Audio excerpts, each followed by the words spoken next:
नमस्कार। नवरात्रि की इस विशेष श्रृंखला में आज हम 7वें दिन की देवी माँ कालरात्रि पर बात करने वाले हैं। जी नमस्कार। हमारे पास जो जानकारी है वो उनके इस उग्र, थोड़े भयावह से लगने वाले स्वरूप के पीछे छिपे गहरे जीवन मूल्यों को समझने में मदद करेगी। बिल्कुल। अक्सर जब हम माँ कालरात्रि का चित्र देखते हैं ना, वो काला रंग, बिखरे बाल, एकदम रौद्र मुद्रा, तो एक सिहरन सी होती है। हाँ, स्वाभाविक है। थोड़ा डर भी शायद। तो सवाल ये उठता है कि क्या ये रूप सिर्फ विनाश का है, अंधकार का? आज हम इसी पहेली को सुलझाने की कोशिश करेंगे, ये समझने की कि कैसे उनका ये प्रचंड स्वरूप भी भक्तों के लिए शुभंकरी यानी शुभ करने वाला बन जाता है। जी। और ये हमें जीवन में क्या सिखाता है, क्या मूल्य अपनाने की प्रेरणा देता है। खासतौर पर ये जानना भी बहुत दिलचस्प होगा कि देवी कात्यायनी के ठीक बाद, जिनकी पूजा छठे दिन होती है मनोकामना पूर्ति के लिए, उनके एकदम बाद माँ कालरात्रि का आना, इसका आध्यात्मिक सफर में क्या मतलब है? हाँ, ये क्रम बहुत महत्वपूर्ण है। तो चलिए इसी रहस्य को थोड़ा खोलते हैं। तो शुरुआत इसी विरोधाभास से करते हैं। देवी दुर्गा का 7वां स्वरूप माँ कालरात्रि, स्वरूप इतना भयानक पर नाम शुभंकरी, शुभ करने वाली। ये कैसे? इसमें क्या सीख है हमारे लिए? बिल्कुल, और यही विरोधाभास आप कह सकते हैं उनके स्वरूप का सार है। काल रात्रि का मतलब ही है काल यानी समय या मृत्यु, उसकी रात्रि। अच्छा, ये वो परम अंधकार है जहां सब कुछ विलीन होता है, पर यही अंधकार नई शुरुआत का एक तरह से गर्भ भी है। उनका वो गहरा काला रंग, उनकी उग्रता, ये बाहरी और भीतरी दोनों तरह के अंधकार को, बुराई को, अज्ञान को, डर को नष्ट करने का प्रतीक है, ताकि चेतना में शुद्धता और प्रकाश का उदय हो सके। उनका विनाश असल में आप समझे तो शुद्धिकरण की एक प्रक्रिया है। शुद्धिकरण? जी, और सबसे जरूरी बात यह है कि ये विनाश क्रूरता से नहीं आता, ये करुणा से प्रेरित है, भक्तों की रक्षा के लिए, उनके कल्याण के लिए। अच्छा, ताकि अंततः शुभ हो।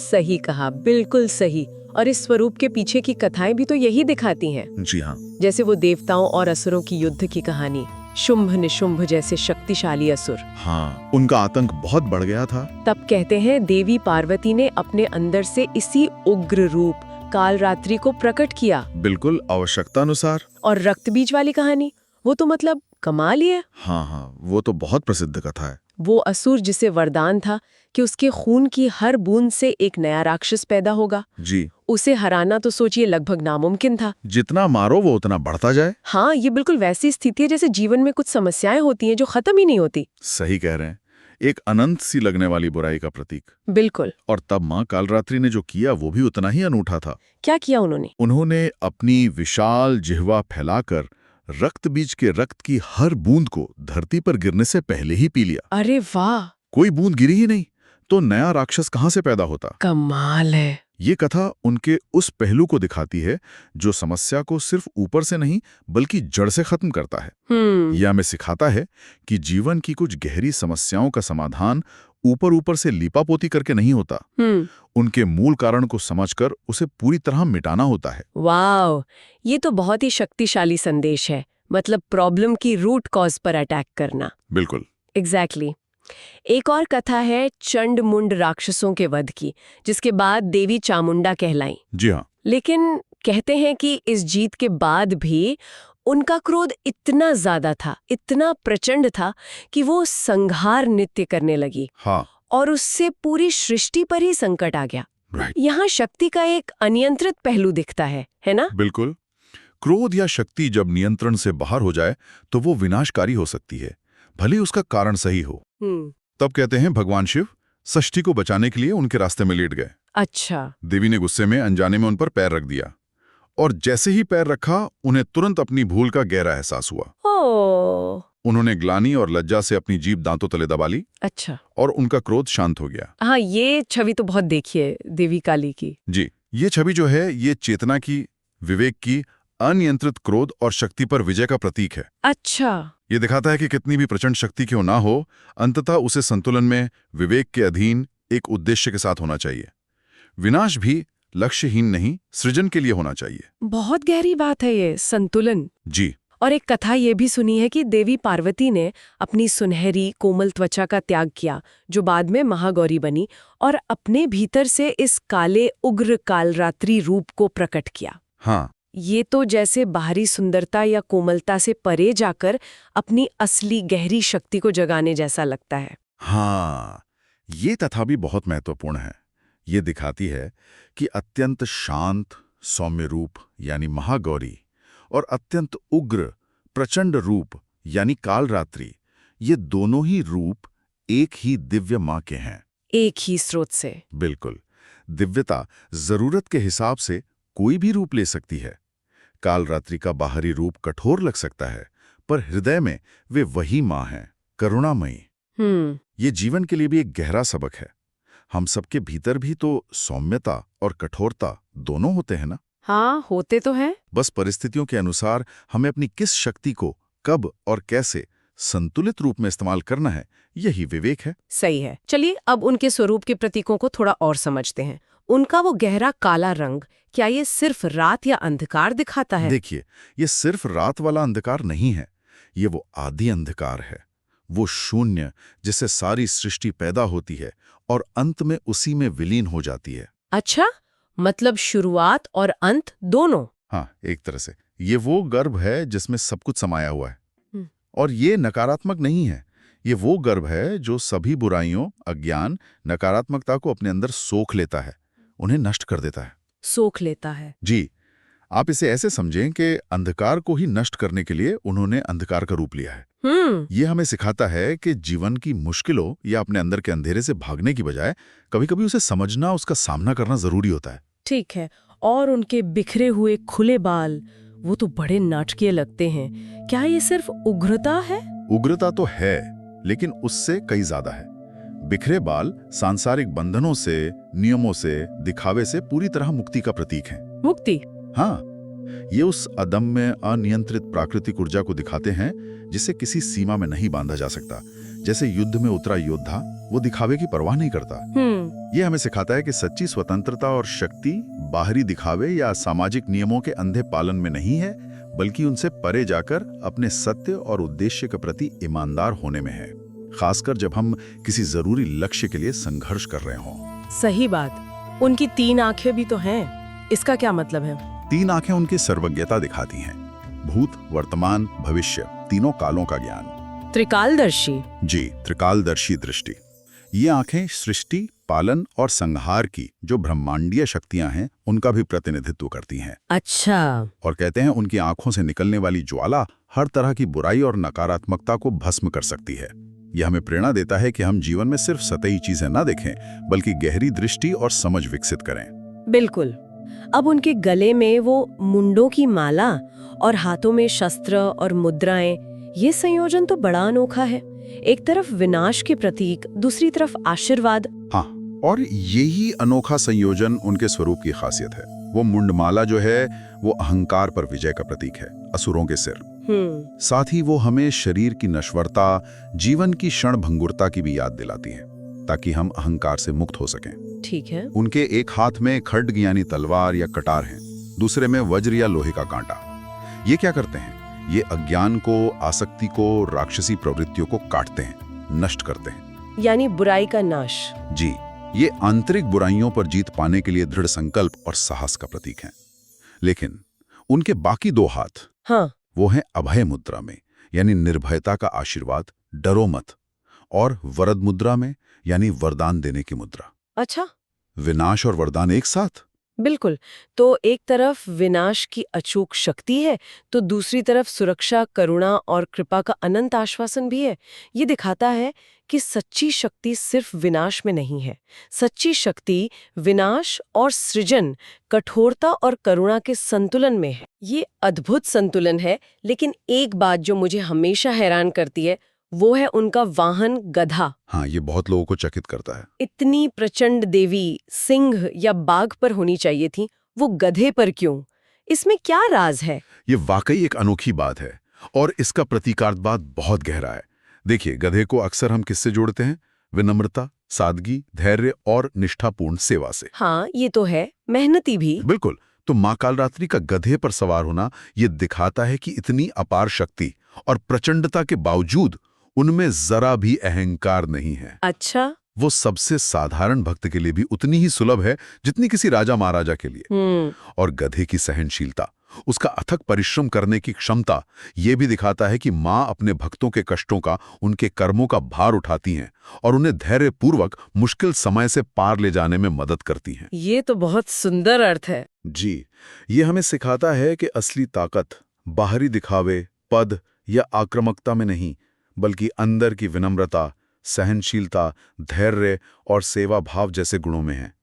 ये एक बहुत महत्वपूर्ण जीवन मूल्य है जिसे हम अक्सर अनदेखा कर देते हैं। वाह, ये तो मैंने कभी इस तरह सोचा ही नहीं था।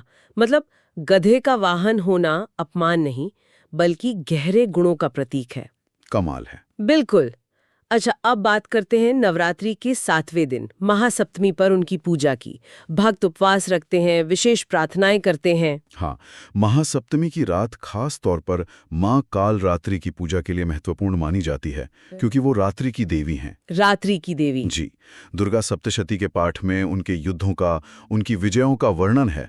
उसका पाठ करना बहुत शुभ माना जाता है। शाम को या आधी रात में विशेष पूजा अर्चना होती है। और दीपक वगैरह? हाँ, सरसों के तेल का दीपक जलाने का विधान है।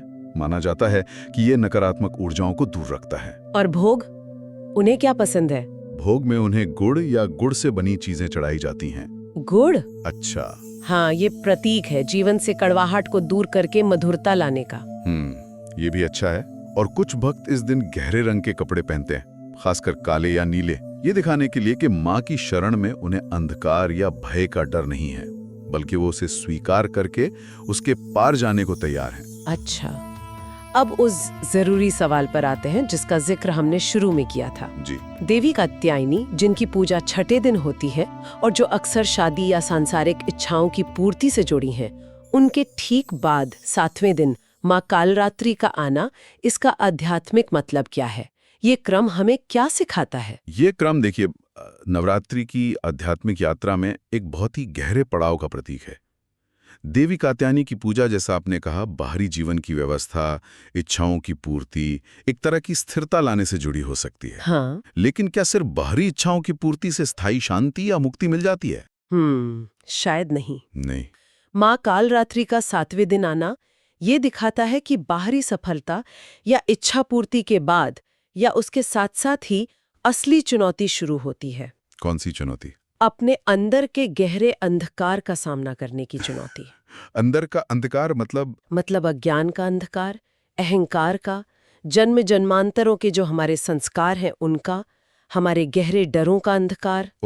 मां कालरात्रि बाहरी राक्षसों के साथ साथ हमारे अंदर के इन ज्यादा सूक्ष्म और ज्यादा शक्तिशाली शत्रुओं का नाश करती हैं। उनका वो उग्र रूप हमें एक तरह से झटका देता है, ये याद दिलाने के लिए कि आत्मसुधार और आध्यात्मिक तरक्की के लिए अपने नकारात्मक पहलुओं का, अपनी कमजोरियों का सीधे सीधे सामना करना जरूरी है, उनसे भागना नहीं। सामना करना। जी, वो समय के उस पहलू का भी प्रतीक है जो पुराने, जर्जर, अनुपयोगी हो चुके ढांचों को, आदतों को, विचारों को नष्ट करता है, ताकि नई शुरुआत हो सके। बिल्कुल, ताकि नई, शुद्ध और सकारात्मक शुरुआत हो सके। कुछ आध्यात्मिक परंपराओं में उनकी ऊर्जा को सहस्रार चक्र से भी जोड़ा गया है। सहस्रार चक्र जो सिर के ऊपर होता है? जी हाँ, योग और तंत्र में वर्णित हमारे शीर्ष पर स्थित परम चेतना का केंद्र। माना जाता है कि मां कालरात्रि की कृपा से ये चक्र जागृत होता है, जिससे ज्ञान, आत्म साक्षात्कार और मोक्ष का रास्ता खुलता है। अच्छा। अगर मनोवैज्ञानिक स्तर पर देखें तो उनकी पूजा हमें अपने सबसे गहरे डर को स्वीकार करने, उसे समझने और उससे आगे बढ़ने का साहस देती है। उनका विनाश, जैसा मैंने पहले कहा, असल में एक गहरी करुणा का काम है, हमें उन बंधनों से आजाद करना जो हमें आगे बढ़ने से रोकते हैं। अच्छा। शायद इसीलिए वे कात्यायनी के बाद आती हैं। पहले इच्छाओं की शुद्धि और फिर उन गहरी बाधाओं का निवारण जो हमें परम सत्य और सच्ची स्वतंत्रता से दूर रखती हैं। ये क्रम अब समझ में आ रहा है। और अंततः यही कारण है कि वे शुभंकरी हैं। उनका हर काम, चाहे वो कितना भी कठोर क्यों ना लगे, आखिर में हमारे परम कल्याण और आध्यात्मिक उन्नति के लिए ही होता है। ये तो बहुत गहरा विश्लेषण है। क्या ज्योतिष में भी मां कालरात्रि का कोई संबंध बताया गया है? हाँ, ज्योतिष शास्त्र में उन्हें शनि ग्रह से जोड़ा जाता है। शनिदेव से? अच्छा। जी। शनिदेव कर्म, न्याय, अनुशासन, धैर्य और जीवन की कठिन परीक्षाओं के कारक माने जाते हैं। है ना? हाँ, और उनसे लोग डरते भी बहुत है, साढ़े साती वगैरह। हाँ, डरते हैं। तो मान्यता है कि माँ कालरात्रि की उपासना करने से शनि ग्रह के अशुभ प्रभावों जैसे साढ़े साती या शनि की दशा के कष्टों को सहने की शक्ति मिलती है और नकारात्मक प्रभाव कम होते हैं। अच्छा, ये तो राहत की बात है। जी, जैसे शनि हमें हमारे कर्मों का फल देकर हमें अनुशासित करते हैं, आत्मा को शुद्ध करते हैं, वैसे ही माँ कालरात्रि हमें आंतरिक अनुशासन सिखाती हैं, हमारे अंदर की बुराइयों, आलस्य को नष्ट करती हैं और हमें जीवन की चुनौतियों का सामना करने के लिए मजबूत बनाती हैं। वो ग्रहों के नकारात्मक प्रभावों को उसी तरह शांत करती हैं जैसे उन्होंने राक्षसों को किया था। समझ गई। तो अगर हम सार निकालें तो सबसे महत्वपूर्ण बात यह है कि माँ कालरात्रि भक्तों को साहस देती हैं, सुरक्षा देती हैं और सबसे बढ़कर निर्भयता देती हैं। बिल्कुल सही। क्या यही उनके स्वरूप का मुख्य संदेश है जो हमें लेना चाहिए? बिल्कुल सही कहा आपने। आप उनके स्वरूप को ही देखें ना, एक हाथ अभय मुद्रा में है जो साफ साफ कह रहा है डरो मत। हाँ। भक्तों का ये गहरा अनुभव और विश्वास है कि माँ कालरात्रि की पूजा और स्मरण मात्र से ही दिल में एक अद्भुत निर्भयता आ जाती है। सच में? जी हाँ, शास्त्र कहते हैं कि जहां उनका वास हो या जहां उनका सिर्फ स्मरण किया जाए, वहां नकारात्मक शक्तियां, भूत, प्रेत, बुरी नजर या किसी भी तरह का डर टिक ही नहीं सकता। अच्छा। इसीलिए उनका एक नाम भयंकरी भी है, मतलब भय उत्पन्न करने वाली, दुष्टों के लिए। लेकिन भक्तों के लिए वे अभयंकारी हैं, अभय देने वाली। अच्छा। और दुर्गति नाशिनी भी, यानी बुरे भाग्य या कष्टों का नाश करने वाली। दुर्गति नाशिनी। जी, भक्त मानते हैं कि माँ कालरात्रि हर तरह के डर से रक्षा करती हैं, चाहे वो बाहरी खतरे हों जैसे दुश्मन, दुर्घटना, बीमारी, या फिर मन के अंदर पलने वाले डर जैसे चिंता, फेल होने का डर, अकेलेपन का डर या फिर मृत्यु का भय। हाँ, ये अंदर वाले डर ज्यादा परेशान करते हैं। बिल्कुल। उनका वो उग्र विकराल रूप जो है वो असल में भक्तों के लिए एक अभेद्य, एक दिव्य सुरक्षा कवच की तरह काम करता है। सुरक्षा कवच। जी, और ये गहरा विश्वास भक्तों को अटूट साहस देता है, मानसिक दृढ़ता देता है, आंतरिक शांति देता है, जिससे वो जीवन की बड़ी से बड़ी चुनौतियों का भी बिना घबराए सामना कर पाते हैं। भय की स्थिति से निर्भयता की अवस्था तक का जो ये बदलाव है, यही शायद माँ कालरात्रि का सबसे सुंदर चमत्कार और सबसे बड़ा वरदान है। सही बात है। ये हमें सिखाता है कि सच्ची सुरक्षा बाहरी परिस्थितियों को कंट्रोल करने की कोशिश में नहीं है, सच्ची सुरक्षा अपने अंदर निर्भयता विकसित करने में है। तो कुल मिलाकर हमने देखा कि माँ कालरात्रि का स्वरूप पहली नज़र में भले ही डरावना लगे, लेकिन उनका संदेश बहुत गहरा है, जीवन बदलने वाला है, प्रेरणा देने वाला है। निश्चित रूप से वो हमें सिखाती हैं कि जीवन के अंधकार में पहलुओं से भागने की बजाय उनका सामना करने में ही असली रोशनी छिपी है। बिल्कुल। वे साहस, अटूट सुरक्षा और सबसे महत्वपूर्ण अपने अंदर की बुराइयों और कमजोरियों पर जीत पाने का प्रतीक हैं। जी हाँ। उनका विनाश भी अंततः सृजन के लिए है, शुद्धि के लिए है, कल्याण के लिए है। ये जीवन का एक महत्वपूर्ण पाठ है कि कभी-कभी पुराने को तोड़ना पड़ता है ताकि नए और बेहतर का निर्माण हो सके। बिल्कुल सही कहा। उनकी पूजा या उनके स्वरूप का चिंतन हमें सिर्फ बाहरी संकटों से बचाने का आश्वासन ही नहीं देता, बल्कि ये आत्म सुधार और आत्म मंथन की एक शक्तिशाली प्रेरणा भी है। ये हमें अपने अंदर छिपी नकारात्मकता को, अपने गहरे बैठे डर को, अपने सूक्ष्म अहंकार को पहचानने और इसे नष्ट करने की आंतरिक शक्ति और इच्छा शक्ति देता है, ताकि हम बेहतर बन सकें। जी, ताकि हम एक ज्यादा प्रामाणिक, ज्यादा साहसी और उद्देश्यपूर्ण जीवन जी सकें। बहुत खूब। और इस चर्चा के अंत में एक विचारणीय प्रश्न हम सबके लिए छोड़ जाते हैं। जरूर। क्या जीवन में सच्ची निर्भयता, सच्ची स्वतंत्रता पाने का रास्ता कहीं ना कहीं अपने ही अंदर की कालरात्रि को स्वीकार करने से होकर गुजरता है? अपने अंदर की कालरात्रि मतलब अपने व्यक्तित्व के उन अंधेरे कोनों को, उन कमजोरियों को, उन डरों को जिनका सामना करने से हम कतराते हैं। क्या उन्हें बिना डरे स्वीकार करना और समझना ही उन पर विजय पाने का पहला कदम है? क्या अपने अंदर के राक्षसों को पहचानकर माँ कालरात्रि की तरह साहस से उनका सामना करके ही हम उनसे मुक्त हो सकते हैं? इस पर विचार कीजिएगा।